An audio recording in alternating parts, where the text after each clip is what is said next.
오늘 우리에게 주시는 하나님 말씀은 마가복음 1장 29절에서 31절까지 말씀을 봉독하겠습니다. 회당에서 나와 곧 야고보와 요한과 함께 시몬과 안드레의 집에 들어가시니 시몬의 장모가 열병으로 누워있는지라 사람들이 곧 그 여자에 대하여 예수께 여짜온대 나아가사 그 손을 잡아 일으키시니 열병이 떠나고 여자가 그들에게 수종드니라. 아멘. 하나님의 정의 가는 사람이라는 제목으로 은혜를 나누겠습니다. 우리말에 정의라는 말이 있습니다. 감정이 풍부하고 그 정을 체험해야만이 이 단어가 이해가 됩니다. 국어사전에 정을 사용하는 단어가 무려 828개의 단어가 나옵니다. 우리는 정의란 말을 많이 하지요. 그런데 외국 사람에게는 정의라는 표현이 잘 전달이 안 된다고 그럽니다. 우리는 정을 잘 표현받는데 전달을 못 받는다고 그러죠. 정을 표현할 때 애절한 선율을 담은 대중가요가 있잖아요. 정의란 무엇일까? 받는 걸까? 주는 걸까? 받을 땐 꿈속 같고 줄 때는 안타까워. 정에 속고 정에 울며 살아온 내 가슴에 오늘도 남 모르게 무지개 뜨네. 조용필 가수의 유명한 정이라는 노래의 가사입니다. 국어사전에 정이 무엇인가를 보니까 오랫동안 사귀거나 함께 지내어 생기는 친하거나 사랑하는 마음, 친근한 마음이라 그랬습니다. 정은 친밀한 사람끼리 나누는 따뜻한 감정이 되겠습니다. 그런데 사람들이 하는 말에 저 사람에게 왠지 정이 가네, 자주 하잖아요. 이상하게 저 사람에게 정이 가네. 어떤 사람에게 정이 갈까요?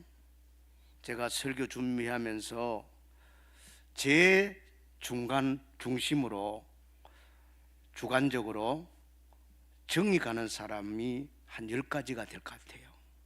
내 마음을 편안하게 해주는 사람, 또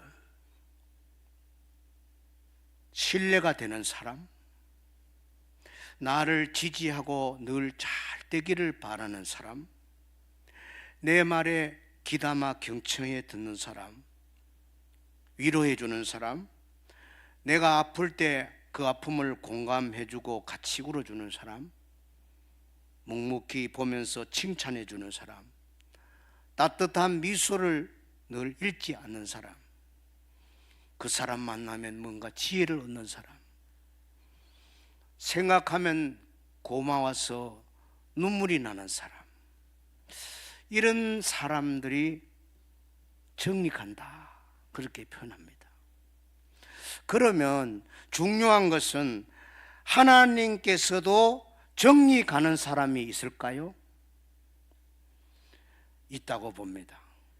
제가 성경을 이렇게 묵상하면서 맞네, 사람도 정이 가는 사람이 있는 것처럼 하나님께서도 특별히 정이 가는 사람이 있다는 것이 성경에 나옵니다.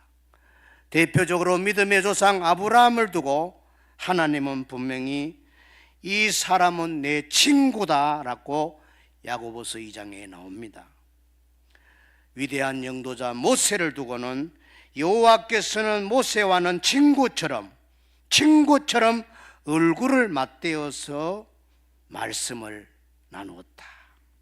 출애굽기 33장에 성경 인물 가운데 최고로 하나님의 사랑을 받았던 다윗, 그에게 최고의 별명을 붙여주는 말, 다윗은 내 마음에 어떤 사람? 드는 사람이라. 내 마음에 드는 사람이라.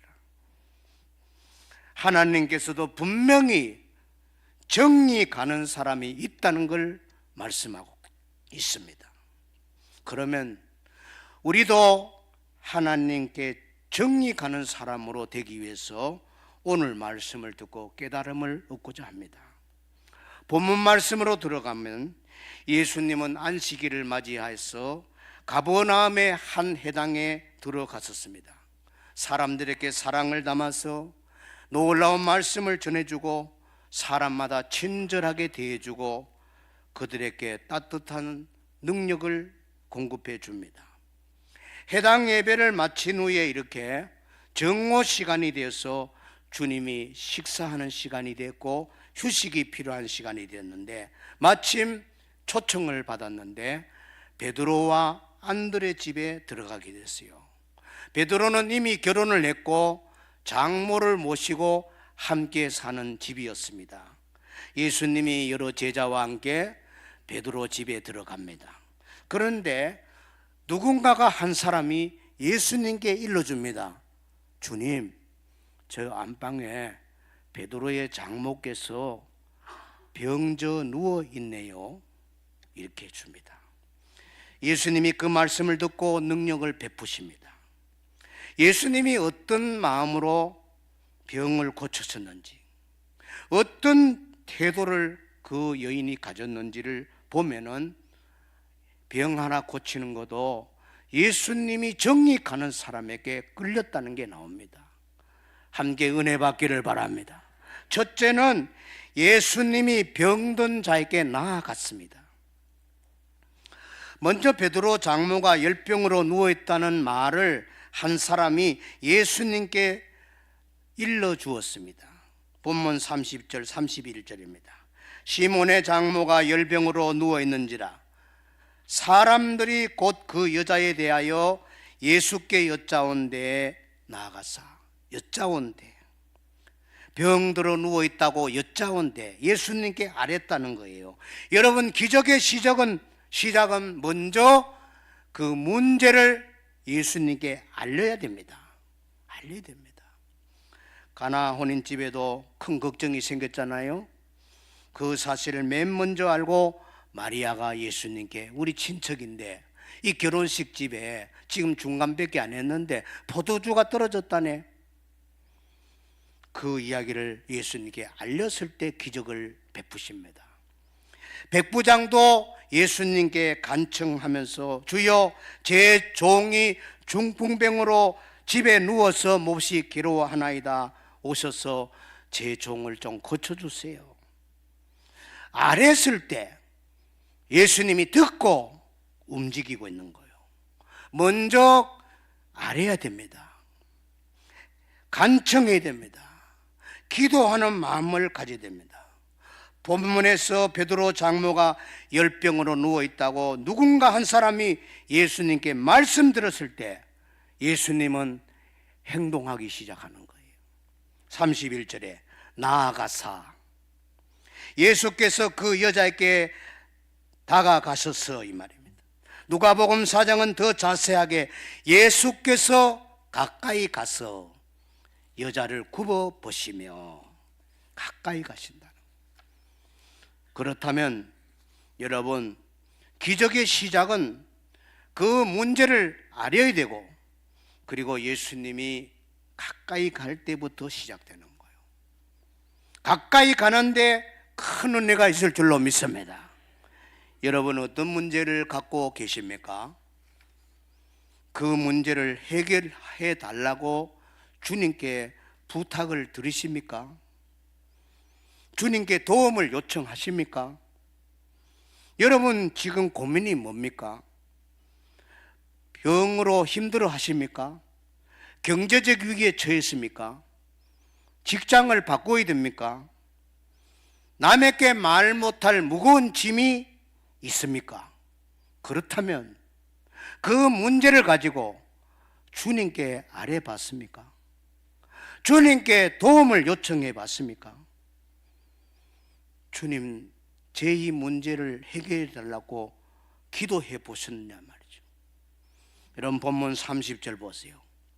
시몬의 장모가 열병으로 누워 있는지라 사람들은 즉시 이 사실을 예수님께 말씀드렸습니다. 도움을 요청하는 부탁이 먼저 있었다는 거예요. 그럴 때 예수님께서는 은혜 베푸시기 위해서 그 의인에게 가까이 간 줄로 믿습니다. 주님은 베데스다 연못가에 갔을 때도 많은 환자가 있었습니다. 그런데 38년 된 환자에게 가까이 갔었습니다. 그를 고쳐줬습니다. 또 어느 날 예수님은 나인이라는 마을로 가셨는데 입구에 골목으로 들어가는데 행여가 나오는 거요. 통곡 소리가 울려지는 거요. 누가 죽었는가 보네. 유독하게 통곡하는 구슬픈 어머니의 울음소리가 있었습니다. 사실을 보니까 가부입니다. 남편을 잃어버리고 그 아들 하나 붙들고 소망 삼고 살았는데 이 청년이 갑자기 죽은 겁니다. 얼마나 슬프게 우는지.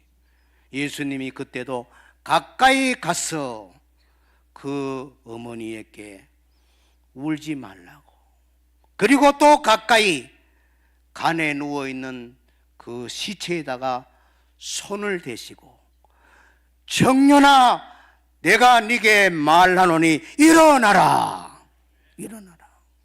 주님이 가까이 가시니까, 선포하시니까 죽은 청년이 살아난 줄로 믿습니다. 그 청년을 어머니 품에 안겨줬어요. 여러분, 주님이 우리 집에 오면, 내 마음에 오시면 문제가 해결될 줄로 믿습니다.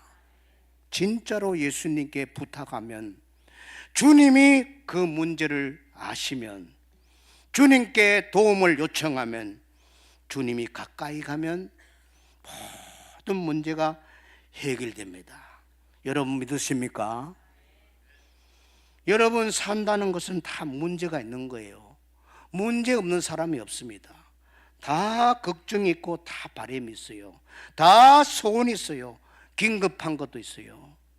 그런데 문제는요, 예수님이 오면 해결될 줄로 믿습니다.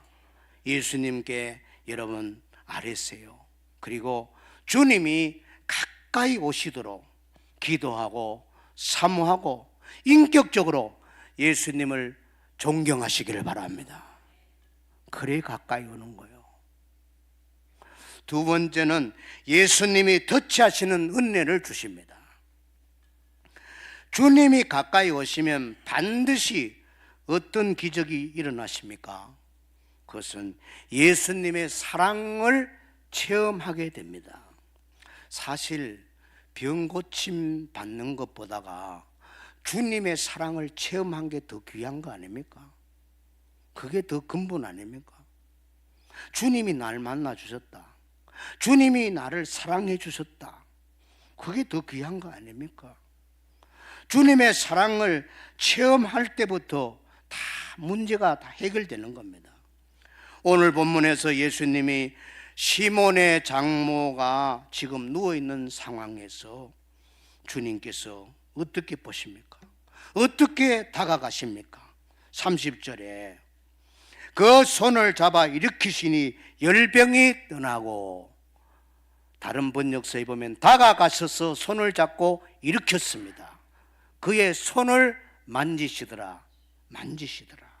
여러분, 히브리어로, 헬라어로 여기 만졌다는 단어는 매우 부드럽고 섬세하게 만졌다는 표현이에요. 30대 청년 예수가 중년을 넘어가는 여성의 손을 따뜻하게 만졌다, 터치했다는 겁니다. 영어로 만졌다는 말이 터치잖아요. 터치했다는 거예요. 이거는 굉장한 사랑의 표현입니다. 파격적인 은혜입니다. 여러분, 아무나 손 만집니까? 남성이 여성의 손을 아무나 만지냐고. 예수님이 이 베드로 장모의 손을 잡을 때 그 만짐은 사랑의 만짐입니다. 은혜의 만짐입니다. 기적의 만짐인 거예요. 터치하는 게 중요한 거예요. 예수님은 문둥병자를 고칠 때도 문둥병자의 손을 만지셨어요. 요한복음 9장에 명인이 눈을 뜰 때도 진흙의 침을 이겨서 그걸 눈에 발라서 실로암에 가서 씻으라 그래서 눈이 떠졌습니다. 주님이 다 터치한 거예요. 한 번은 벙어리 되고 귀신 들린 어린아이가 아버지 손에 붙들려서 예수님께 왔습니다. 예수님 그때도 그 아이의 귀와 입을 터치하면서 따라해 볼까요? 벙어리 되고 귀신 되게 하는, 벙어리 되고 말 못하게 하는 귀신은 떠나갈지어다. 아멘. 그리고 떠나가겠어요? 마귀에게 선포할 때는 힘있게 해야지요. 예수님이 그때도 뭐 하셨어요?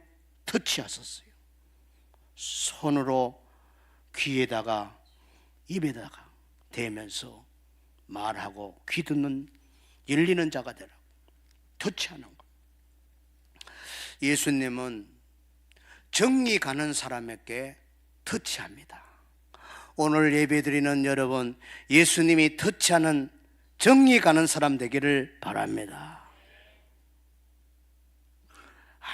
아무에게나 터치하지 않아요. 사모하는 자에게, 믿음을 가진 자에게, 불쌍히 여김을 받는 자에게 주님은 오늘 또 터치할 줄로 믿습니다. 우리 예수님 볼 때 어떻게 보이라고요? 불쌍히 여김을. 한번 따라해 보세요. 주여, 저를 불쌍히 여기소서. 예. 여러분 하루에 아니 일주일에 몇 번 합니까? 한 번도 안 하세요? 예. 주여, 저를 불쌍히 여기세요. 불쌍히 여겨달라고. 주님은 불쌍히 여겨달라는 사람을 사랑하십니다. 바디메오도 눈뜨게 줬어요. 주님은 그런 사람에게 오늘 터치하는 은혜를 주실 줄로 믿습니다. 그 사람에게 우리 주님이 정을 주시는 겁니다. 정이란 말은 앞에서도 말씀드렸던 것처럼 감정이 풍부한 단어거든요. 그래서 미국 사람들은 우리 한국 사람이 말하는 정이란 말이 미국에는 단어가 없어요. 그저 사랑, 러브. 예. 정에 가까운 미국의 단어는 페이버라는 단어입니다. FAVOR. 우리나라 말로 또 번역하는데 적절한 게 없어서 호의, 친절, 은혜라고 번역이 됩니다. 미국에는 우리 한국 사람이 말하는 정이라는 단어가 없고, 미국 단어 가운데 페이버라는 이 단어는 우리말로 바로 직역하기가 어렵고 그저 은총이라는 단어로 번역을 해놨는데, 구약 성경 히브리에 보면은 한국의 정이란 말하고 딱 맞는 단어가 나와요. 잘 들었어요. 아마 처음 들을 거예요. 히브리어로 헨이라는 단어가 있어요. 헨. 이 헨을 영어 성경에는 페이버로 번역을 해놓습니다. 페이버로. 자, 그 뜻이 중요하잖아요. 헨, 페이버, 우리말로 정. 뜻이 뭐냐? 하나님의 뜻대로 살기 위해 노력하는 이에게 주는 뭐예요? 은혜. 노력하는 자에게 주는 은혜라는 거예요. 아시겠죠? 여러분, 구원은 예수 믿음으로 받아요. 하나님의 은혜는 하나님 말씀대로 순종하며 뜻대로 살려고 노력하는 자에게 은혜가 부어지는 겁니다. 그것이 오늘 본문의 핵심입니다. 하나님이 누구에게 정을 주느냐, 페이버를 주느냐, 히브리어로 헨을 주느냐, 노력하는 사람에게, 갈망하는 사람에게, 말씀대로 살려고 부단히 몸부림치는 사람에게, 애절하게 기도하고 주님 앞에 헌신하는 사람에게 페이버 은혜를 주시는 겁니다. 그게 성경의 위대한 인물들도 다 이걸 구했어요.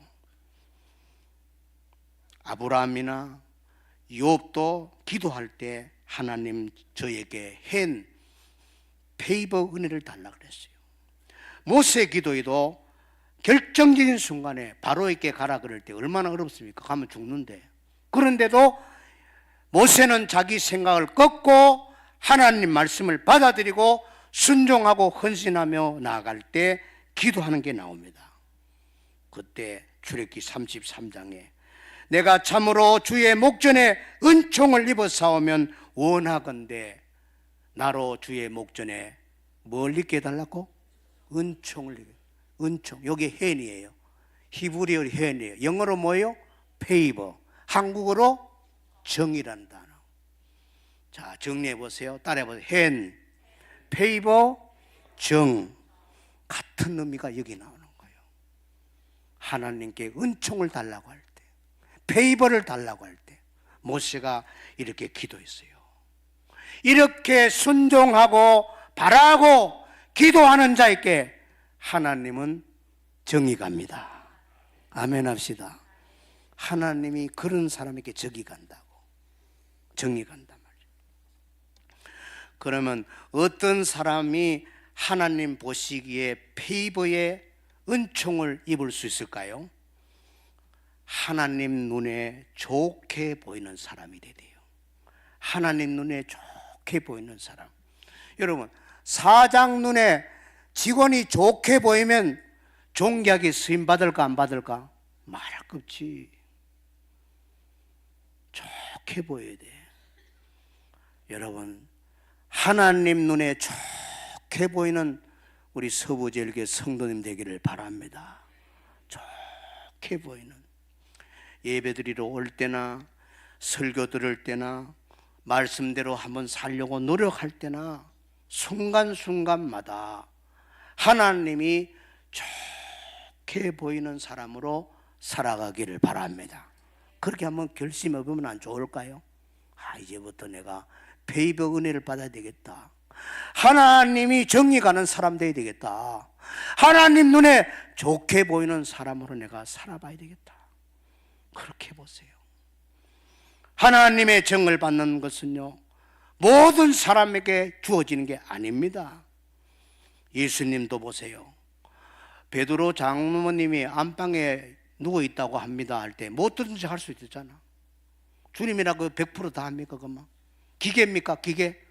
예수님은 의지도 없고 결정도 못해요? 감정도 없어요? 로봇입니까? 몸져 누웠다는 말을 들을 때 못 들을 척 할 수도 있어요, 주님은. 그러나 그 말에 움직이는 거예요. 페이버가 작동하는 거예요. 예수님의 정이 끌어오르는 거예요. 그래서 가까이 가서 뭐 했다고요? 손을 만지셨다는 거예요. 이게 기적입니다. 이게 하나님의 은혜입니다. 여러분, 지금 어떤 문제가 있더라도 오늘 31절처럼 그 손을 잡아 일으키시니 열병이 떠나가고 여러분 문제가 떠나가기를 바랍니다. 주님이 손을 잡아주면 기적이 일어납니다. 이것이 바로 주님이 주시는 페이버의 은혜입니다. 주님이 정이 가는 사람에게 터치하는 은혜를 줍니다. 세 번째, 예수님은 섬기는 사람 되게 하십니다. 베드로 장모는 열병에서 고침받고 일어나서 제일 먼저 뭘 했느냐? 놀러 갔을까요?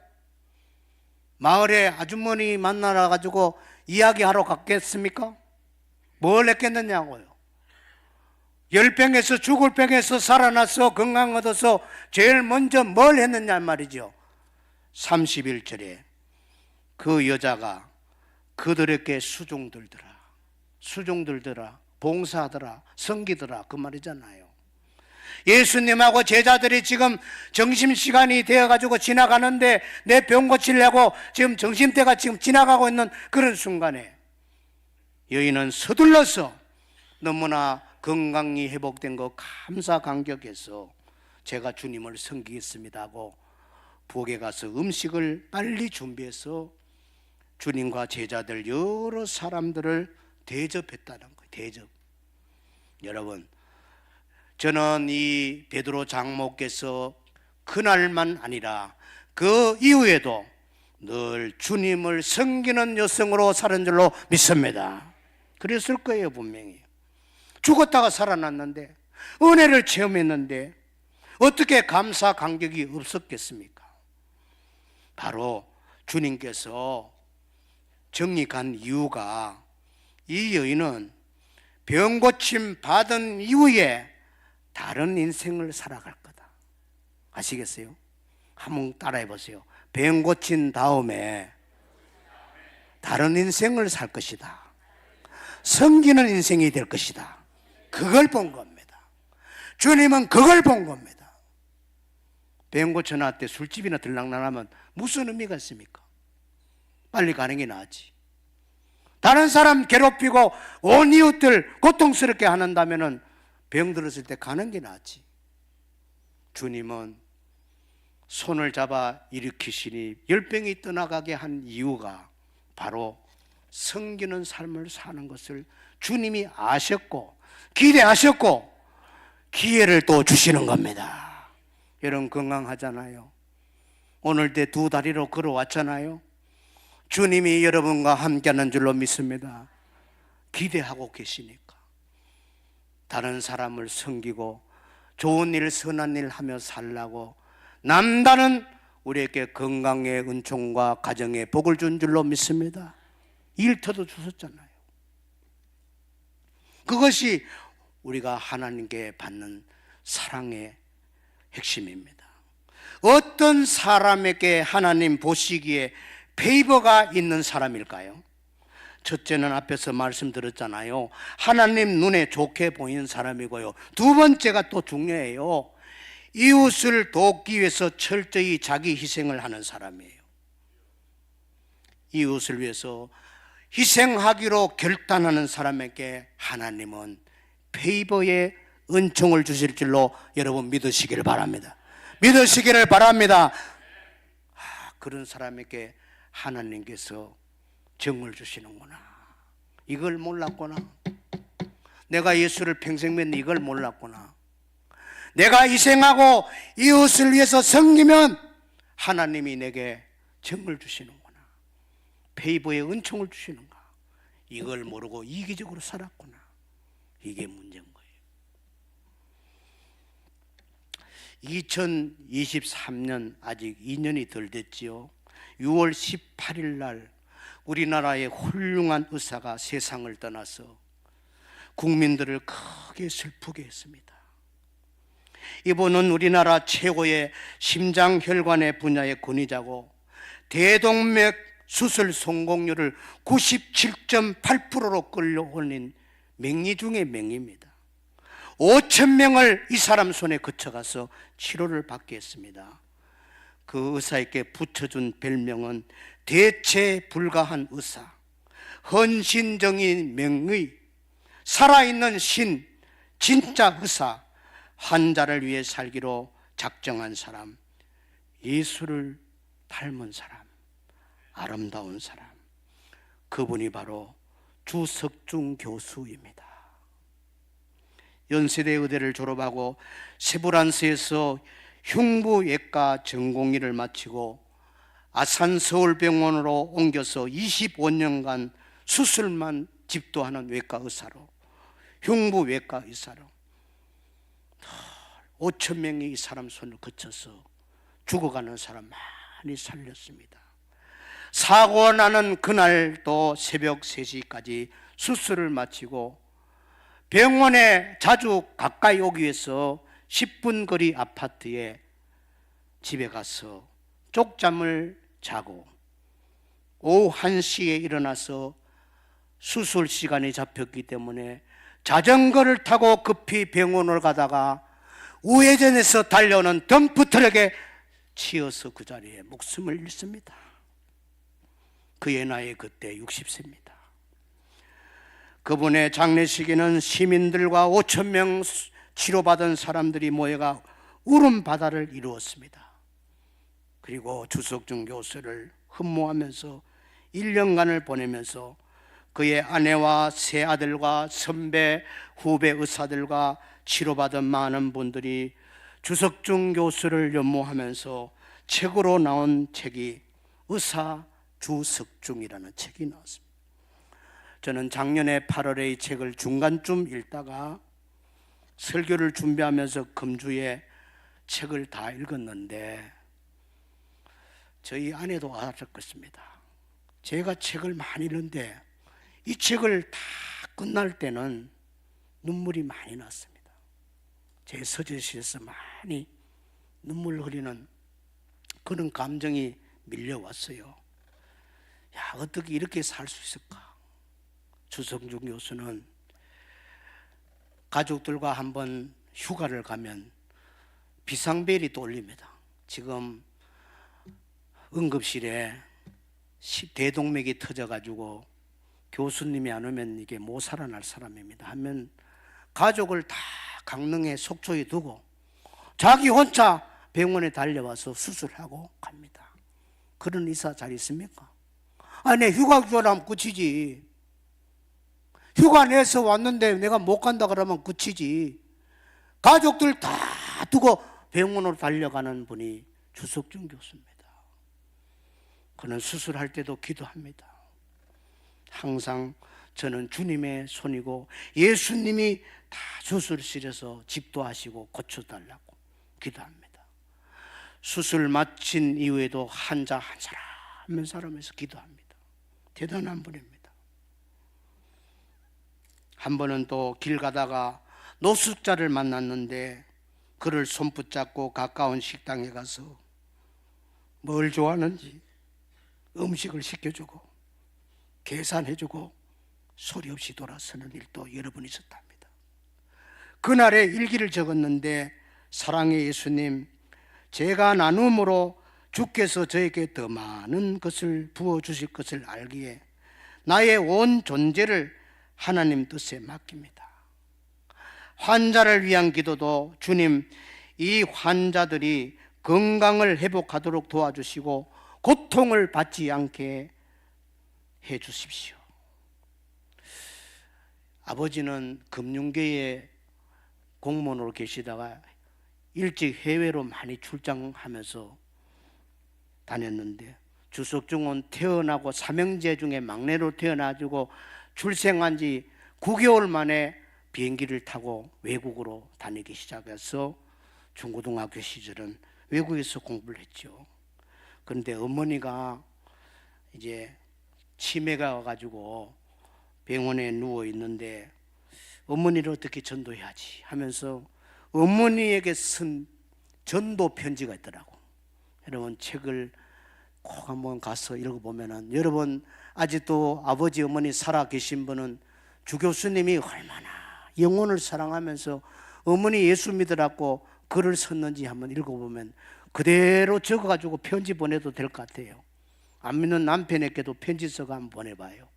주석중 교수 선한 문장을 이름만 바꾸면 되잖아요. 얼마나 절절한지 몰라요. 그리고 주석중 교수 연구실에는 십계명을 붙여놓고 주기도문도 액자가 아니고 자기 친필로, 이분은 사치스럽게 명품 옷은 절대 안 사고 늘 이렇게 만년필을 가지고 글 쓰는 걸 좋아하기 때문에 주석중 교수는 만년필을 7개 가지고 있다고 책에 나와 있어요. 근데 글 쓰는 걸 좋아하고 그날 일기를 쫙 쓰고 주님의 교회 우리 교단이잖아요. 이재철 목사님 섬겼던 그 교회 부부와 함께 다니면서 늘부 일부 예배 참석해서 성가되려고 성가대 하고 난 뒤에도 그냥 설교도 메모하지만은 찬양대가 찬양하는 가사도 다 이렇게 노트에다가 자기 친필 만년필로 그 가사를 쓰기도 하고 묵상도 하고 그 책을 읽어보면 참 가슴 먹먹한 일이 많습니다. 그래서 마지막에 이분은 의사도 은퇴할 날이 있잖아요. 65세인가 한 그런데 은퇴해가지고 주석중 교수는 막내 아들, 미국 아들 셋이 다 미국서 직장도 갖고 공부도 하고 있는데 미국 가서 목회하려는 마음은 아니고 신학대학에 가서 신학을 하려고 뜻을 뒀대요. 왠지 하나님께서 이렇게 귀한 분을 60세에 빨리 천국으로 데려간 것은 뜻이 하나님만 아시죠. 여러분, 주석중 교수는 한마디로 사람을 사랑하고 삶을 사랑하고 예수님의 모습을 아름답게 실천하려고 했던 사람입니다. 가정의 자녀를 키우는 분들, 가족들을 전도하고 싶은 분들, 책을 구입해서라도 천천히 한번 읽어보세요. 예수 믿는다는 것이 무엇인지를 많은 교훈을 줄 겁니다. 사랑하는 여러분, 자기만을 위한 삶에서 벗어나십시오. 자기 사랑의 탑을 오늘부로 허물어버리고 이웃 사랑의 탑을 쌓는 여러분 되기를 바랍니다. 오늘 제목이 참 귀하잖아요. 제목 아무나 짓는 거 아니잖아요. 이 제목을 정하는데 2시간 제가 기도했어요. 이 말씀하고 어떻게 제목이 나올까? 목사 된 지 40년 돼도 제가 처음 이 제목은 성령님이 준 줄로 믿습니다. 하나님의 정의 가는 사람, 하나님의 페이버가 있는 사람, 은총 있는 사람, 우리 모두 그렇게 살아보십시다. 기도합시다.